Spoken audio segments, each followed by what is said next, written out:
Alright, and welcome back to the channel. So, what do you do when you go to Tractor Supply and the lady says, hey, I got 24 Rhode Island red chicks. If you buy all of them for $1 a piece, you gotta buy them all. This is what you do. Take an IBC tote and turn it into something useful. Other than a tote. Hey, monster. So, what you see here is a chicken tractor slash brooder. And it's really simple. Take the top bars off, pull out the tote, flip the tote over, flip the rack over, so you have a sunshade, if you will. Add some wire mesh. Cut a few holes in the tote, as you can see down here at the bottom. There's a little door cut where the spout used to be. There's some holes for ventilation on the top, both sides. And the bottom is completely cut out, so they have grass from end to end. And then you take a 2x4, or like in our case, a 1x4, right off the sawmill, and secure the two pieces together with some sheet metal screws. And then you add a door. As simple as this is. Just a little bit of 1x material to make a door, and then you end up with 24 happy chickies. Now, of course, you can see where I cut the bottom out. I left the curve, the radius here, and left a little bit of flat. The reason being, for one, they can't get under this easy and get out, but two, allows me an attachment point for this board, and that board is what secures their food tray, which is screwed to it as well.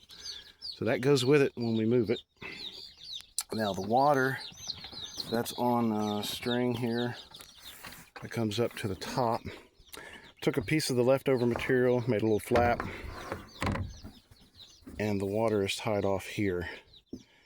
Real simple. When we want to change or add water, we just undo this, pull it out, fill it up, put it back. The other cord coming up is a power cord. As you can see, I got it going to the solar shed. That flap protects against rain too.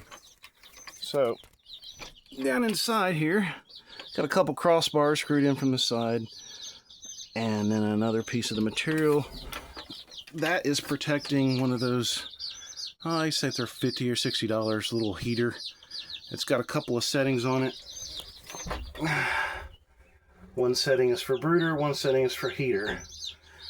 Brooder setting draws about 40 watts, so completely capable with our solar panels and stuff to support that. We turn it off in the morning, turn it on in the evening. And during the day, this thing, because it's almost like a greenhouse, they stay plenty warm in here. Especially considering we're in Tennessee and it's mid-May, so we haven't seen really hot days yet. Mid and upper 80s, nothing in the 90s yet. But if it should get hotter, we got the vent holes there, and I can always let some heat out that way. So, works pretty good. They're only a few days old, so they really haven't started exploring yet. We've had a couple of them pop into here, walk around. One more feature to this, I've got a dragging rope. This allows me to move it. We haven't moved it yet, of course. Chicks are a little young for that. But once they're a couple weeks old, you start moving this, they'll stay away from the back edge. I also intend to put a little bit of feed out here for them. Once they start exploring that area, and that'll coax them onto this end, and I can move it forward a space. And if you do that every day or every other day, I should keep them in good green grass and keep them healthy, and helps fertilize your yard. These guys are in here because I really don't have any other space for them, and I can't let them run. They don't know the older chickens yet, and we have a predator problem. Every single hen that has babies loses the majority of them to hawks and other predators, owls, which the owls don't come out in the day, but rarely. But we do have fox and other things around here. We don't really lose the older hens and roosters. It's just mainly the chicks. And once they get past about the 8-week mark, they're usually okay. As you can see, you got wide open skies here. And lots of predators. And I can't really do anything about the hawks. Can't really do anything about the eagles. We have bald eagles here too. Haven't seen them preying on our chickens yet, but the hawks have been wearing them out.